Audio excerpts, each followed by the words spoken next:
Salut tout le monde, j'espère que vous allez bien. Aujourd'hui je vais faire une vidéo sur la gestation. Donc au début je voulais faire une vidéo avec la gestation, la naissance et après la naissance, mais je me suis rendu compte que ça faisait beaucoup trop long. Du coup je vais faire 3 vidéos distinctes. Donc la vidéo sur la gestation va être en 4 parties. Donc partie 1, qu'est-ce que la gestation? Partie 2, comment reconnaître une femelle gestante? Partie 3, que faut-il faire et ne pas faire? Que faut-il donner et ne pas donner à une femelle gestante? Et partie 4, les différents problèmes qu'il peut y avoir pendant la gestation. Donc là, je suis en compagnie de Bounty, le bébé qui est né, et de sa maman, Crème. Je laisse dans un panier avec des pissenlits. Donc partie 1. La gestation, c'est quand une femelle attend des petits. Elle dure entre 59 et 72 jours, avec une moyenne de 68 jours. Les femelles primipares, c'est-à-dire les femelles qui en sont à leur première portée, mettent bas plus tôt et ont souvent une portée d'un ou deux petits, voire 3, mais pas plus. Partie 2. Comment reconnaître une femelle gestante? Donc tout d'abord, la femelle va rejeter le mâle, elle va manger et boire de plus en plus, elle va commencer à ressembler à une poire, donc au début ça va faire faim, puis après ça va grossir. Au bout de la 3e, 4e semaine, ses flancs, son abdomen vont se tonifier, donc ça va être tout dur. Au bout de 40 jours, on va pouvoir voir les bébés bouger dans le ventre. La femelle va de moins en moins bouger, elle va rester allongée très souvent. Donc moi, Crème, elle bougeait quand même bien parce qu'elle attendait qu'un bébé, donc du coup elle n'était pas si grosse que ça.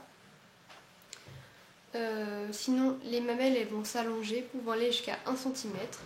L'orifice génital vers la fin va être gonflé. Et je pense que c'est à peu près tout.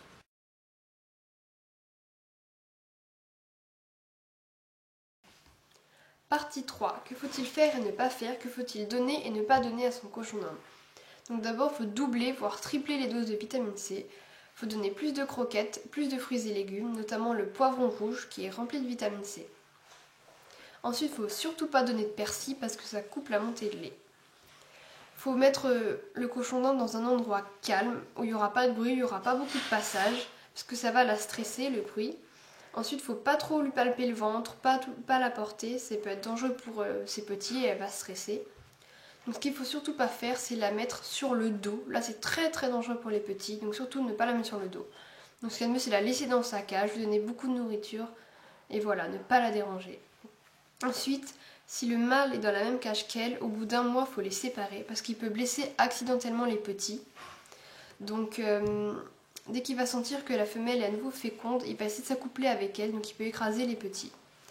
Ensuite, s'il y a une autre femelle avec votre cochon d'Inde, vaut mieux la retirer aussi, sauf si elle est, sauf si elle est calme et qu'elle a déjà mis bas. Là, elle peut aider votre cochon d'Inde pendant la mise bas en léchant les petits ou en ouvrant l'enveloppe fœtale. Donc moi, Cannelle, je l'ai retirée parce qu'elle n'avait jamais eu de petits et elle n'est pas calme. Donc ouais, j'ai laissé Crème toute seule, j'ai retiré Cannelle. Et voilà. Sinon, je pense que voilà, j'ai à peu près tout dit. Si vous avez d'autres questions sur cette partie-là, n'hésitez pas à les mettre en commentaire. Donc, comme vous pouvez le constater, j'ai changé de t-shirt et je suis pas dans la même pièce. Donc, c'est normal, c'est parce que cette partie, je l'ai fait le lendemain des 3 premières parties.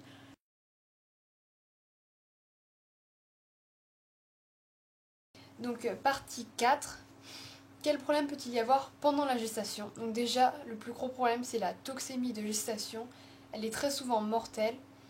Donc, soit c'est des femelles qui sont obèses pendant les 2 dernières semaines de gestation, ou alors l'inverse, c'est après la naissance, donc 1 semaine après la lactation. On ne sait pas pourquoi en fait. Ou alors c'est des femelles qui sont justement anorexiques, qui ne mangent plus. Donc ça va favoriser l'apparition de la toxémie de gestation. Donc il y a qu'une chose à faire, c'est aller en urgence chez le vétérinaire. Donc ensuite, deuxième problème qu'il peut y avoir pendant la gestation, c'est un épuisement physiologique. Donc la femelle est trop faible pour supporter sa gestation. Donc troisième problème, l'avortement. Donc quatrième problème qu'il peut y avoir, c'est les carences en vitamine C ou en calcium. Donc pour prévenir ça, il faut doubler les doses de nourriture habituelles de votre cochon d'Inde et lui donner beaucoup de légumes remplis de vitamine C. Ensuite, il y a les infections bactériennes. Chez une femelle trop jeune, il peut y avoir une interruption ou un retard de croissance, et en fin de gestation, il peut y avoir un ralentissement du transit digestif, et ça peut provoquer une anorexie dangereuse. Donc moi j'ai su tout ce que je viens de dire grâce à Crème et grâce à Cobayes Club, parce que quand Crème attendait des petits, j'ai voulu me renseigner le plus possible, et je suis tombée sur Cobayes Club, donc c'est un très bon site. Donc si vous voulez plus de renseignements sur la gestation, rendez-vous sur Cobayes Club. Salut!